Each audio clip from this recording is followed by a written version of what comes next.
자, 한미 정상회담 이제 3일 앞으로 다가왔는데요. 한미 정상회담을 앞둔 문재인 정부의 행보에 세계도 주목하고 있습니다. 기론이라고 해야 할까요?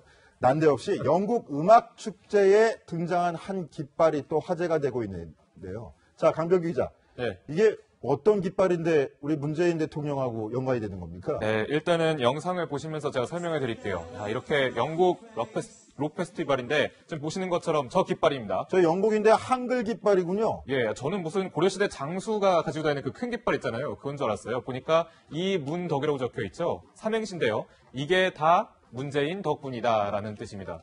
뭐 일단 문 대통령에 대한 팬들이 이제 영국으로 건너간 건가라고 생각을 해볼 수가 있는데 일단 크기가 상당히 크고 눈에 확 띄니까 누리꾼들 반응도 사실 나쁘진 않습니다.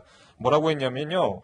일단은 멋지다라고 생각하는 그 누리꾼도 있었고 또 하나는 센스 넘치는 국민이다, 흥이 넘친다 라면서 상당히 좀 고무적인 반응을 보이는 사람들도 있었습니다. 자, 이문덕 그러길래 저는 을지문덕 장군 깃발인가 이런 생각도 했었는데 저 영국 록 페스티벌이 매년 15만 명이 참석하는 큰 록 페스티벌인데 네, 그렇죠. 거기에 저 깃발 누가 갖고 간 걸까요? 일단 한눈에 봐도 이걸 어떻게 한국에서 공항에서 이렇게 우겨 넣어서 가져가기 좀 힘들었을 거예요. 그렇죠. 그러니까 아무래도 영국에서 직접 흰천과 이 막대로 제작을 한 것 같이 보이는데 좀 조사를 해보니까 문재인 대통령을 좋아하는 한 방송계 종사자라고 얘기가 들려왔고요. 여성 팬인가 보네요. 저런 성의까지 보인 걸로 봐서는. 예, 그렇습니다. 그러면서 지인이랑 같이 가서 저 깃발을 들었다고 전해지고 있습니다. 네, 문 대통령이 이 소식을 전해 들었으면 뿌듯해할까요? 거기서 어떻게 하세요? 뿌듯할 것 같습니다. 왜냐하면 지금 한국에서도 80% 압박의 지지율이 나오지만 외국에 나가 있는 우리 교포들이 함께 문재인 대통령을 지지한다 이런 측면에서는 문재인 대통령 굉장히 기뻐할 것 같고 좀 더 저런 교포가 있다는 생각을 하면서 좀 더 우리 국정 운영을 잘 해주셨으면 좋겠다 이런 생각을 합니다. 근데 또 한편 일각에서는 그러니까 이 록 페스티벌 자체가 사실 문화예술 행사잖아요. 이 네, 행사장에 그렇죠. 어쨌든 정치적인 지지 메시지가 걸린 이런 깃발을 가지고 가는 게 적절했느냐라는 이야기도 있고요. 그러나 표현의 자유는 보장이 되어 있는 것이니까 가능은 하겠지만 이게 외국 행사에 특히 외국 그 대중문화예술 행사에 이런 국내 정치적인 메시지가 담긴 건 조금 보기 그랬다라는 평들도 나왔습니다. 네, 그런 의견도 있을 수 있겠네요. 네. 그런데 우리가 이렇게 돌아와서 말씀드리는 이유가 바로 문재인 대통령의 국제 데뷔전이 얼마 남지 않았기 때문입니다. 한미 정상회담 29일 열리는데요. 자, 이 큰 이벤트를 앞두고 문재인 대통령이 준비한 큰 이벤트가 또 하나 있다면서요. 뭡니까? 네, 흥남철수라고 하죠. 흥남철수 작전에 참여했던 미국 참전 용사들을 함께한다. 이러한 이벤트를 만든 겁니다. 미국에서 그분들을 초청해 놓고 그렇죠. 만찬을 베풀겠다 이거죠. 그렇죠. 이 한마디로 말하면 한미 관계에 내가 굉장히 신경 쓴다. 이러한 메시지를 보내는 것인데 한미 정상회담 앞두고 한미 동맹의 건재함과 중요성을 강조한 것으로 보입니다.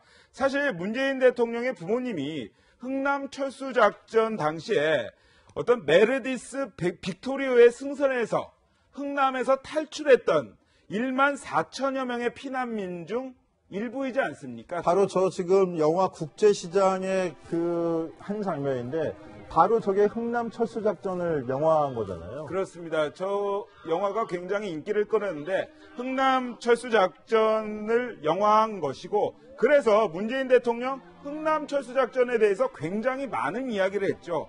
내가 그 피난민의 아들로서 태어나서 대통령까지 됐다 이렇게 이야기를 했는데 이런 점에서 이번 한미 정상회담에서 이루어지는 어떤 참전 용사들과의 만남이 어느 대통령의 방미 행사에서도 보지 못한 한미 동맹사의 상징적인 모습을 보일 수도 있다. 이러한 관측이 나옵니다. 네, 여러분들도 대선 기간 중에 많이 아셨겠지만 문재인 대통령의 부모님께서 바로 저 배 승선에서 흥남에서 피난을 왔고 또 거제에 정착한 이후에 3년 뒤에 문재인 대통령이 출생을 했는데요. 자, 이현수 기자. 네. 방미 전에 지금 흥남 철수 작전 좀 계속 얘기가 나오는 거 여기에 좀 정치적 함의가 좀 담겼을까요? 그렇죠. 약간 외교적인 전략이 담겨 있다고 보시면 될 것 같습니다. 그러니까 보훈 외교라는 말도 하는데요. 그 미국에 가기 전에 지금 사실 뭐 트럼프 대통령 만나기도 전에 사드 문제, 여러 가지 문제에 대해서 약간의 뭐 잡음도 나오고 있고 뭐 담판을 지어야 한다는 얘기도 나오고 있고 여러 가지 얘기가 나오고 있는데요. 이런 한미 동맹의 중요함 그리고 가서 뭔가 미국을 사로잡을 방법에 대해서 보훈 외교라는 걸 쓰고 있는 것 같습니다. 특히 적이 있었는데요. 특히 최근에는 청와대 이제 대통령이 된 후에 국군 유엔군 참전 유공자들과 함께 식사를 할 때도 이런 이야기를 한 적이 있었고요. 그 관련된 영화죠. 국제시장 영화를 보고 나서 눈물을 보인 적도 있었습니다. 그때 모습 함께 보시죠.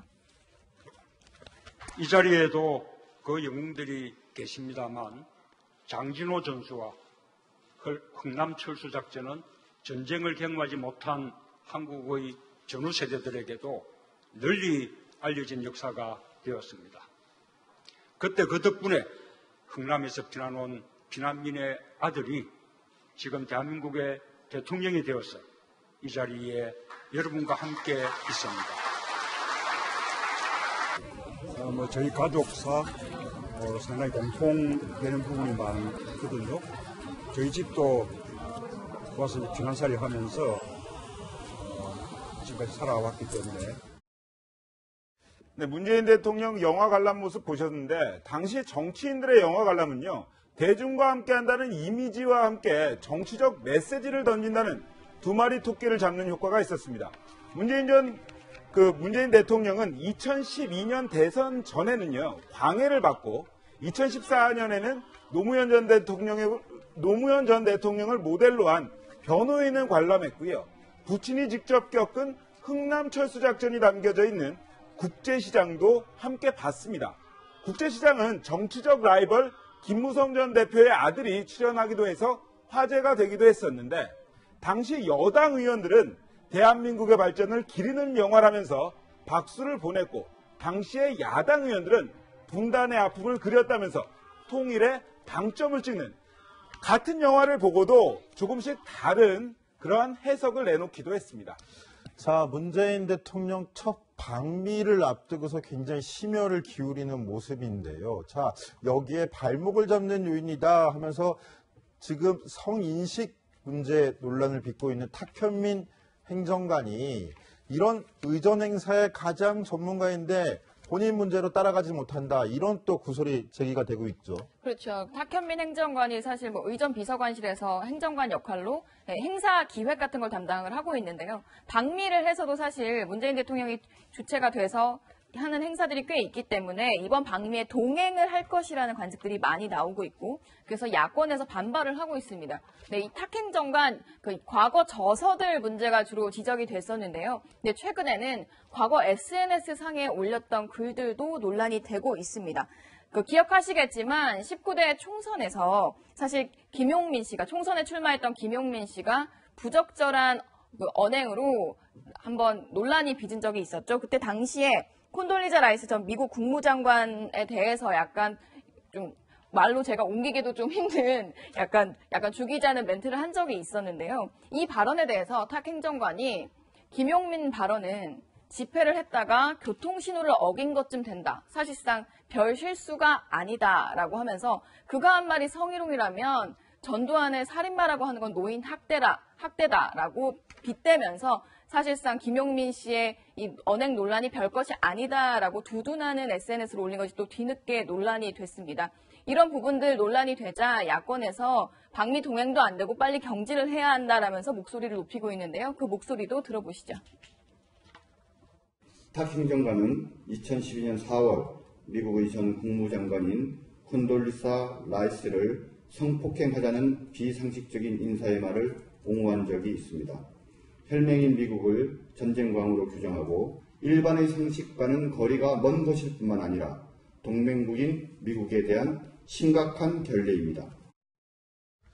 자, 이런 자꾸 구설이 나와서 그런가요? 저희 채널A가 취재한 결과로는 탁현민 행정관이 이번 방미에 동행하지 않을 가능성이 높다 이런 이야기까지 들리고 있습니다. 자, 그런데 강병규 기자, 네.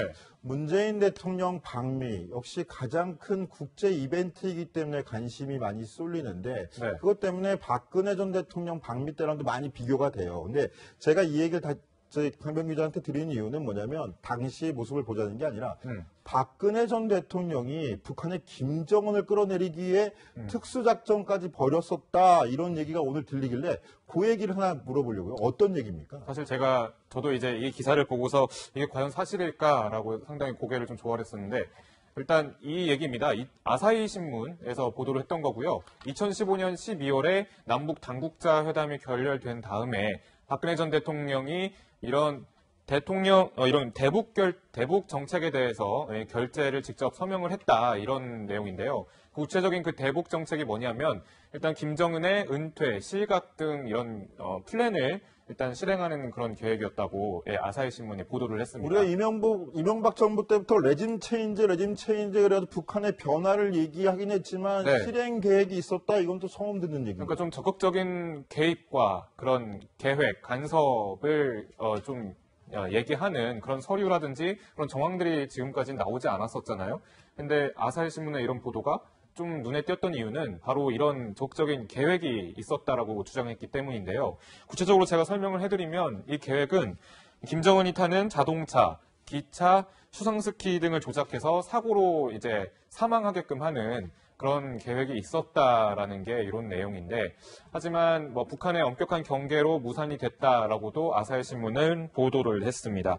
그런데 이제 사실 김정은이 일단 실각을 하거나 뭐 사망을 했을 경우에 사실 리더가 좀 비지 않습니까? 그렇기 때문에 한반도가 극도로 불안해질 수 있기 때문에 사실 이런 계획들, 적극적인 계획들이 북한의 입에 들어가거나 혹은 국제사회의 입으로 들어가는 것을 좀 상당히 꺼려했다라는 게 그 아사히 신문의 보도인데요.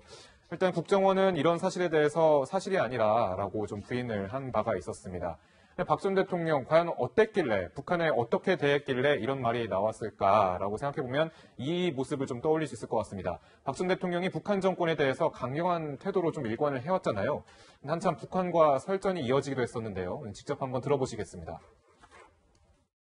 브레이크 없이 폭주하고 있는 김정은 정권은 핵미사일을 실전 배치하게 될 것이고 우리는 두려움과 공포에 시달리게 될 것입니다.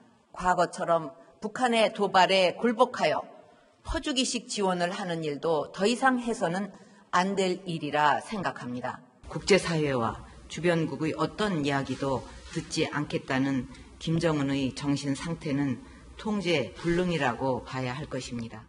박근혜의 역사는 무모한 대결 악담질의 대가가 얼마나 참혹한가를 똑똑히 보게 될 것이다. 민족화해협의회 경거장 지금 온 결의는 선군의 위력으로 적대 세력들의 온갖 제재 압살책 등을 단호히 처갈기며 남북관계에 있어서 큰 전환을 꾀하고 있는 문재인 정부를 맞아서 이런 이야기가 나오는 게 큰 도움은 되지 않을 것 같은데요. 아무쪼록 우리 국정원은 아사히 신문의 관련 보도에 대해서 사실무근이다라고 분명히 밝혔다라는 점 좀 짚고 넘어가고 싶고요.